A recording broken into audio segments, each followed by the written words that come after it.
ನಮಸ್ತೆ ಕರ್ನಾಟಕ. ಇವತ್ತು ನಾನು ಮಾದೇವ ಸಿನಿಮಾಗೆ ಬಂದೆ. ನವೀನ್ ರೆಡ್ಡಿ ಸರ್ ನಮಸ್ತೆ. ತುಂಬ ಅದ್ಭುತವಾಗಿದೆ ಮೂವಿ. ನಿಮ್ಮ screen play, making style and ಪ್ರತಿ ಆರ್ಟಿಸ್ಟ್ಗಳ ಹತ್ರನೂ ನೀವು ತುಂಬ ಸೂಕ್ಷ್ಮವಾಗಿ ಸೆಟಲ್ಡಾಗಿ ಪರ್ಫಾಮೆನ್ಸ್ ತೊಗೊಂಡಿದ್ದೀರ. ನಿಜವಾಗ್ಲೂ ತುಂಬ ಖುಷಿಯಾಗುತ್ತೆ. ಸಿನಿಮಾದಲ್ಲಿ ಮಾಡಿರುವಂಥ ಪ್ರತಿ ಆರ್ಟಿಸ್ಟ್ ಕೂಡ ಅಷ್ಟೇ ಚೆನ್ನಾಗಿ ಮಾಡಿದ್ದಾರೆ. ಆಮೇಲೆ ಲೊಕೇಶನ್ ವೈಸ್ ಆಗಲಿ ಮತ್ತು ಸಿ ಜಿ ವರ್ಕ್ ಆಗಲಿ ಪ್ರತಿಯೊಂದು ಕೂಡ ಪರ್ಫೆಕ್ಟ್ ಆಗಿದೆ.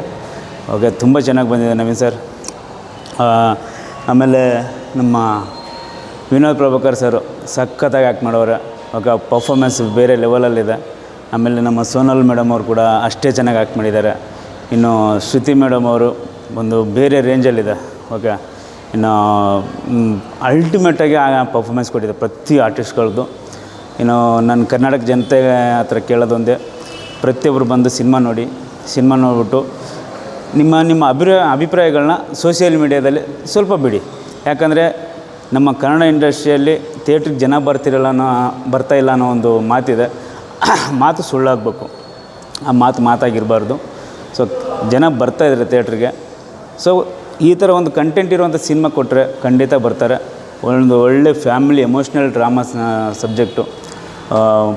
ಅಲ್ಲಲ್ಲಿ ಹೃದಯ ಹಿಂಡಿ ಕಣ್ಣೀರು ಆಚೆ ಬರುವಂಥ ಒಂದು ಸನ್ನಿವೇಶಗಳು ತುಂಬ ಅದ್ಭುತವಾಗಿದ್ದಾವೆ. So Naveen sir, all the best. Next ಒಳ್ಳೆ ಸಿನಿಮಾಗಳು ಮಾಡಿ. ಸಿನಿಮಾಗಳು ನೀವು ಏನು ಈ ಮಾದೇವ ಸಿನಿಮಾ ಸ್ಟಾರ್ಟಿಂಗಲ್ಲಿ ನೀವೇನು ಪ್ರಮೋಷನ್ ಮಾಡ್ಕೊಂಬಂದ್ರಿ, ನೆಕ್ಸ್ಟ್ ಸಿನಿಮಾಗಳು ಕೂಡ ಅದೇ ಥರ ಪ್ರಮೋಷನ್ಸ್ ಮಾಡ್ಕೊಂಬನ್ನಿ. ನವೀನ್ ಸರ್, ಸ್ವಲ್ಪ ವರ್ಕಲ್ಲಿ ಬ್ಯುಸಿ ಇದ್ದೆ ನಾನು. ಸೊ ಅದಾಯ್ತಾನೆ ನಾನು ರಿಲೀಸ್ ದಿವಸ ನೋಡೋಕ್ಕಾಗಲಿಲ್ಲ.